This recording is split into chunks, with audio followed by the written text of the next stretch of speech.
over the past couple weeks, and this week in particular, it's a very interesting rite of passage for children and teachers and parents. And so I wanted to let all of the parents know that we are thinking of you as you make this transition and watch your children grow and begin another year of school. And I also want to say thank you to all the teachers.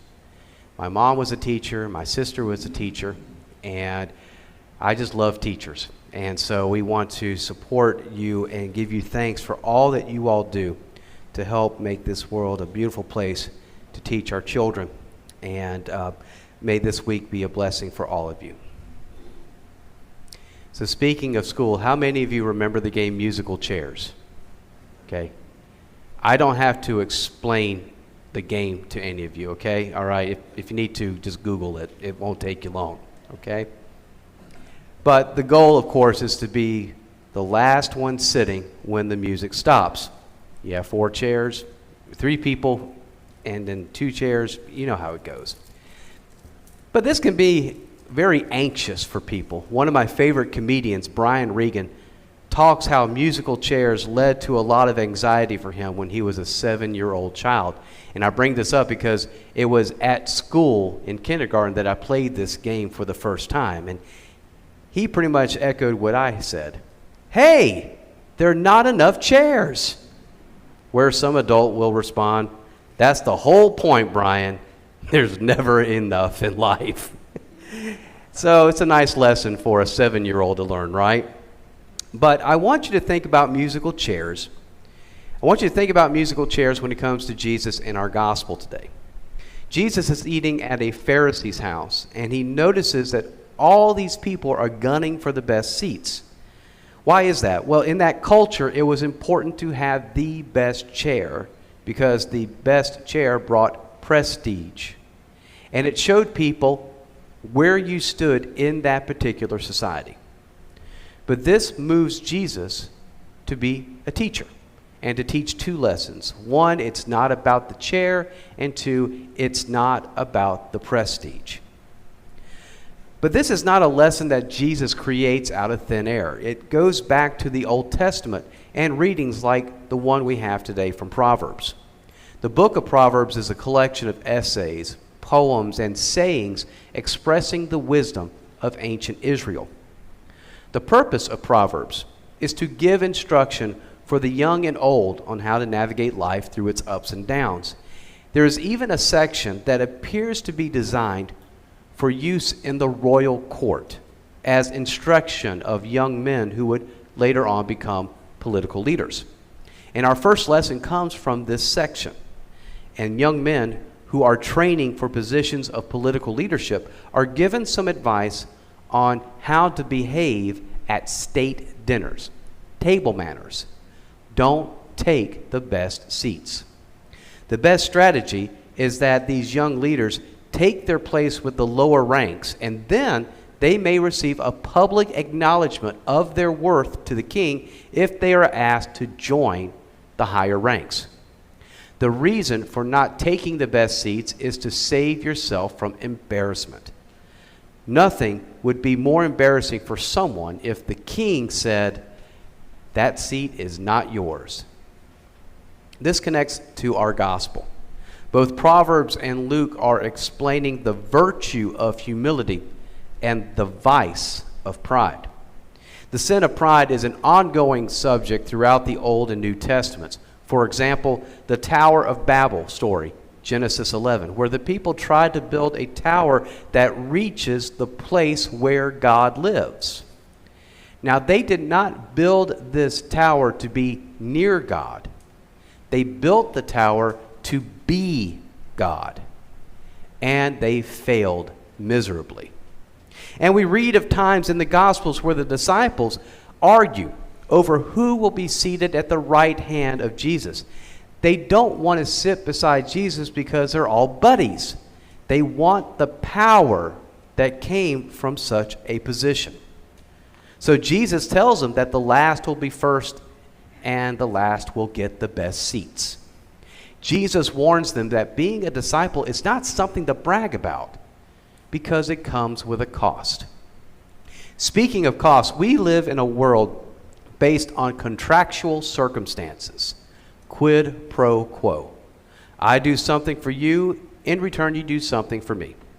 So if you give a dinner, you would want to invite the most powerful, influential people that you know. You would give them the best seats and the best food in order that you would get something from them in return. A promotion, recognition, something that will impact your life. But the kingdom of God is not quid pro quo. In the kingdom, we invite the lost, the outsider, the poor, the lame, because they have no social capital. We are called to invite with no expectation of return, which goes against the point of the big dinners like the one in our gospel, and it goes against our very own rules in society. It even affects followers right down to how they seat the guests at the table and how we are to act around the table. How we are to act. That's very important. The other day, I was at a stoplight, and the car in front of me had a Christian bumper sticker, a fish bumper sticker, and then another bumper sticker with God as my co-pilot, which, by the way, God is the pilot. There's no coing about it.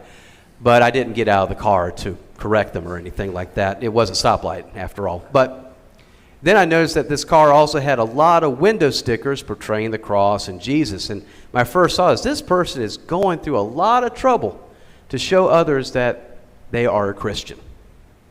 Now, I'm not going to question that driver's faith. But Jesus is telling us that we need to stop spending so much energy telling people we are Christian and spend more time showing people we are Christian. I believe the goal is not to have bumper stickers on our cars in order for people to know that we are followers of Jesus. The goal is to act, to respond, to display grace, love, forgiveness, and service. As the song says, they will know we are Christians by our love. The song does not say they will know we are Christians by our bumper stickers, our necklaces, our tattoos, or our political affiliation. I was thinking about this, and one of my favorite movies, and since it's been a couple of weeks, I'm going to mention a superhero. I know people are going to roll their eyes. But in the Batman Begins movie, at the end, after Batman saves the day, and Commissioner Gordon looks at him and says, I never thanked you for what you did. And Batman says, and you'll never have to. That kind of thing sticks with me because we don't do this to hear someone say thank you. We do not do our Monday night feedings for the thank yous. We do not do Family Promise for the accolades. We do not give to Mother Hubbard's cupboard for the notoriety. We do not open our doors to Narcotics Anonymous to get the publicity. We do these things because it's what we are called to do. We do these things because it is what being a follower of Jesus looks like. Rather than looking for the best seat, we are called to put out as many seats as possible to make sure everyone has a seat. Put out seats so people can see what the church is supposed to be about. The church is not a place of exclusion, it's a place of inclusion. A place where everyone can find a seat. The poor, the crippled, the lame, and the blind. The single parent, the gay person, the straight person, the addict, the conservative, the liberal. A place where everyone can find a chair at the table. Because it's not our table. It is God's table. It is Jesus who took bread and wine and turned them into his body and blood. Each piece of bread, each drop of blood built the table that we eat at every week.